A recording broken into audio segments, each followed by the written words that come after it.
کیا آپ نے کبھی سوچا ہے کہ دنیا کا وہ شخص جس نے پوری دنیا کو اپنے اشاروں پر نچایا،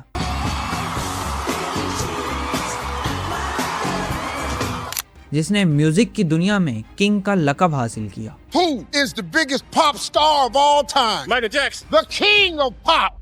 وہ اپنی زندگی کی آخری رات صرف سکون کی ایک نیند کے لیے تڑپ رہا تھا۔ 25 جون 2009 لاس اینجلس کی فضاؤں میں ایک ایسی خبر گونجی جس نے انٹرنیٹ کو کریش کر دیا۔ Michael Jackson, the king of pop, has died. پاپ کا بادشاہ مائیکل جیکسن اب اس دنیا میں نہیں رہا۔ سب کہتے ہیں کہ یہ موت ایک حادثہ تھی یا دوائیوں کی اوور ڈوز تھی، لیکن دوستوں اگر میں آپ سے کہوں کہ اس کے پیچھے کوئی بہت بڑا ماسٹر پلان تھا۔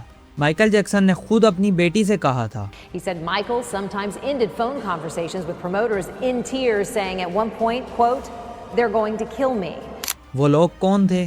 کیا مائیکل جیکسن واقعی اسلام قبول کر کے میکائل بن چکے تھے؟ اور کیا ان کا نام ایپسٹین کے بدنام زمانہ فائلز میں کسی خاص وجہ سے آیا تھا؟ آج ہم مائیکل جیکسن کے ان آخری 24 گھنٹوں کا راز کھولیں گے جو شاید آج تک دنیا سے چھپایا گیا ہے۔ تو چلیے مائیکل جیکسن سے میکائل تک کا یہ سفر شروع کرتے ہیں۔ مائیکل جیکسن کوئی عام بچہ نہیں تھا۔ 1964 میں جب اس نے جیکسن 5 کے ساتھ بونگو بجانا شروع کیا، تبھی دنیا سمجھ گئی تھی کہ یہ بچہ الگ ہے، لیکن اس چمک دھمک کے پیچھے ایک کڑوی حقیقت چھپی تھی۔ مائیکل جیکسن کے فادر جوائے جیکسن ان پر بہت سختی کرتے تھے۔ غلط سٹیپ لینے پر مار پیٹ عام بات تھی۔ یہی وہ وقت تھا جب مائیکل جیکسن کے اندر وہ تنہائی پیدا ہوئی جس نے آخری دم تک ان کا ساتھ نہیں چھوڑا۔ 1982 میں جب تھرلر البم آئی تو اس نے دنیا کو ہلا کر رکھ دیا۔ 65 ملین کاپیز، ایک ایسا ریکارڈ جو آج بھی دنیا میں کوئی نہیں توڑ سکا۔ لیکن اس شہرت کی ایک قیمت تھی۔ پھر 1984 میں پیپسی کے ایڈ کی شوٹنگ کے دوران مائیکل جیکسن کے بالوں میں آگ لگ گئی۔ ان کا چہرہ اور سر بری طرح جل گیا۔ وہیں سے شروع ہوا سرجریز اور پین کلرز کا وہ سلسلہ جس نے ان کی زندگی تباہ کر دی۔ اب آتے ہیں اس بات پر جس پر دنیا مائیکل جیکسن کا مذاق اڑاتی ہے۔ مائیکل جیکسن نے گورا ہونے کے لیے سکن بلیچ کروائی، لیکن سچ کچھ اور تھا۔ مائیکل جیکسن کو ویٹیلیگو نام کی بیماری تھی جس میں سکن کا رنگ خود بخود اڑنے لگتا ہے۔ ان کا چہرہ بدل رہا تھا۔ لوگ انہیں ویکو جیکو کہنے لگے، لیکن یہ جو کہتے ہیں نا کہ وہ سرجری سے 150 سال جینا چاہتے تھے، یہ بس ایک افواہ ہے۔ وہ بس اس تکلیف سے چھٹکارا چاہتے تھے جو ان کے جسم میں گھر کر رہی تھی۔ اگر ایسا ہی تھا تو پھر وہ آکسیجن ٹینٹ میں کیوں رہتے تھے؟ سچ یہ تھا کہ وہ برن انجریز سے ریکور کر رہے تھے۔ اب یہاں سے کہانی میں ایک بہت بڑا ٹویسٹ آتا ہے۔ 2005 میں جب مائیکل جیکسن پر بچوں سے بدسلوکی کے جھوٹے کیسز لگائے گئے اور انہیں ٹینس کیا گیا تو وہ سکون کی تلاش میں دبئی اور بحرین چلے گئے۔ وہاں ان کے بھائی جرمین جیکسن نے پہلے ہی اسلام قبول کر لیا تھا۔ جرمین کہتے ہیں کہ مائیکل جیکسن نے وہاں اسلام کا گہرا مطالعہ شروع کیا۔ 2008 میں انٹرنیشنل میڈیا دی سن نے دعویٰ کیا کہ مائیکل جیکسن نے لاس اینجلس میں ایک سیریمنی میں اسلام قبول کر لیا ہے اور اپنا نام میکائل رکھ لیا ہے۔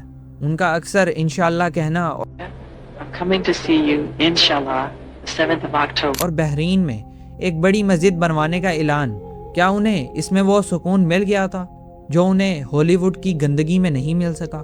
باقی یہ مائیکل جیکسن کے اسلام قبول کرنا ایک افواہ مانا جاتا ہے، کیونکہ دی سن نیوز کے علاوہ کسی نے بھی اسے کور نہیں کیا اور نہ ہی انہوں نے خود کہیں اور اس کا ذکر کیا۔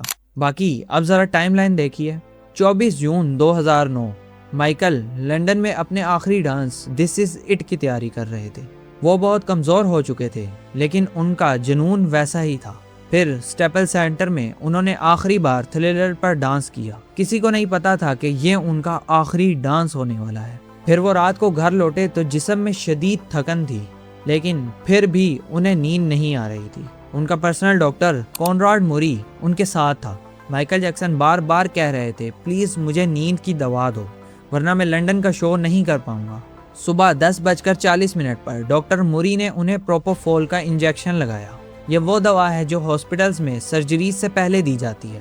ڈاکٹر کمرے سے باہر گیا اور جب واپس آیا تو مائیکل جیکسن کی سانسیں رک چکی تھی۔ یہاں ایک بگ گیم شروع ہوتی ہے۔ ڈاکٹر نے انہیں CPR بیڈ پر دیا، جو کہ میڈیکل غلطی ہے۔ CPR ہمیشہ سخت زمین پر دیا جاتا ہے۔ پھر 911 پر کال کرنے میں دیر کی گئی۔ اب چلتے ہیں اس شاکنگ فیکٹ پر جو حال ہی میں سامنے آیا، ایپسٹین فائلز۔ 2024 میں جب فائلز کھلیں تو مائیکل جیکسن کا نام وہاں بھی تھا، لیکن یہاں ٹوسٹ یہ ہے کہ ایک گواہ لڑکی نے صاف کہا کہ مائیکل جیکسن ایپسٹین کے آئیلینڈ پر تو آئے تھے، لیکن انہوں نے کسی غلط کام میں حصہ نہیں لیا۔ الٹا کچھ لوگ تو مانتے ہیں کہ مائیکل جیکسن کو ان بڑے مافیاز اور ایلیٹ لوگوں کے کالے دھندوں کا پتہ چل گیا تھا، اور وہ تو انہیں ایکسپوز کرنے والے تھے۔